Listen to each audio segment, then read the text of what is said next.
Exclusive, comment rendre une femme heureuse, avec Gigi, ambiance, cadre intimiste, lumière tamisée, Soraya et Gigi face à face. La caméra alterne plan large et plan serré sur les visages. Introduction.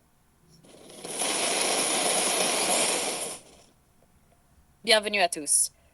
Aujourd'hui, j'ai la chance d'accueillir Gigi, un homme dont les paroles et les actes sonnent bien au-delà du simple couple. Merci d'être là. Merci à toi, Soraya. C'est un honneur d'être ici. On va parler d'un sujet essentiel et pourtant si complexe. Comment rendre une femme heureuse? Beaucoup pensent avoir la réponse, mais toi, tu proposes une vision plus fine, plus vraie. Peux-tu nous la partager?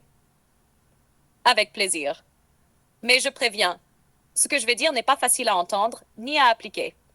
C'est un chemin qui demande patience, courage et humilité. Déconstruction des mythes.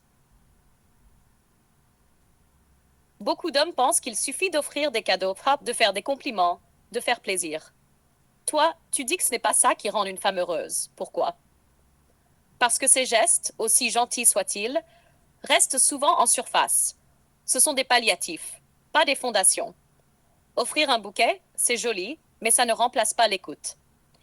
Complimenter, c'est agréable, mais ça ne remplace pas la compréhension. Faire plaisir, c'est un début, mais ça ne construit pas une relation. Une femme, c'est un univers complexe. Tu peux lui donner tout ce qu'elle demande, et elle sera vide. Parce que ce dont elle a besoin, ce n'est pas ce qu'elle dit toujours. C'est ce que personne ne voit. Et que veut-elle vraiment? Alors, elle veut être vue, vraiment vue. Pas comme un objet, pas comme une idée, pas comme une attente, mais comme une personne entière, avec ses contradictions, ses zones d'ombre, ses forces et ses faiblesses. C'est difficile, même pour elle parfois, de savoir ce qu'elle veut.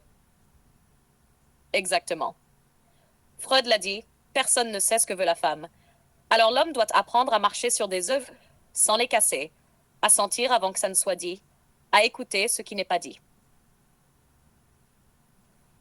Acte 2, le cœur de l'art, l'intuition masculine. Tu parles souvent de gestes invisibles. Peux-tu nous en donner quelques exemples?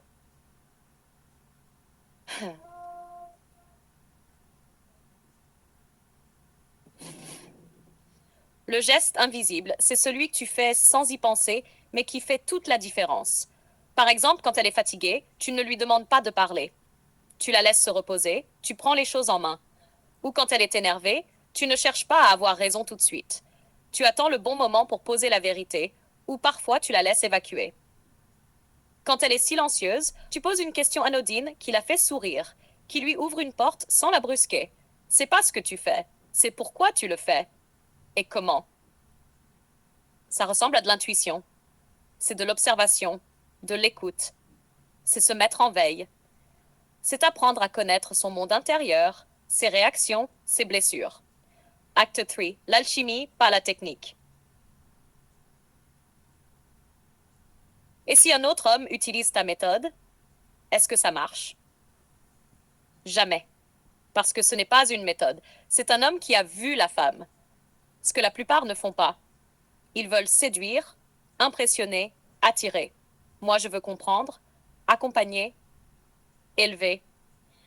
Mais la femme donne parfois une liste de choses à faire, de règles. Cette liste, ce n'est pas un mode d'emploi. C'est un souvenir. Ce qu'elle a aimé chez un homme, ce que quelqu'un a fait naturellement sans y penser. Quand un autre homme essaye de la suivre mécaniquement, ça ne marche pas. C'est une imitation sans âme. Protection, exigence et révélation. Soraya, tu es parfois dur, exigeant, même silencieux. Pourquoi? Parce qu'une femme, si tu la caresses trop, elle s'habitue, elle s'engourdit. Mais si tu la regardes droit dans les yeux en lui disant je sais que tu peux mieux, elle te déteste une minute, puis elle t'admire toute sa vie. C'est aussi ça, rendre une femme heureuse. Oser poser un cadre. Oser dire non. Oser être un mur qu'elle peut appuyer sans se blesser. Acte V, la vraie féminité et le vrai masculin. Tu crois en l'amour encore?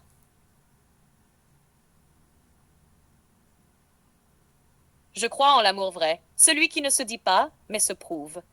celui qui se construit dans les silences, les gestes invisibles, les attentes patientes. Et si un jour elle comprend tout ce que j'ai fait pour elle sans le dire, alors elle saura ce que c'est que d'être vraiment aimée.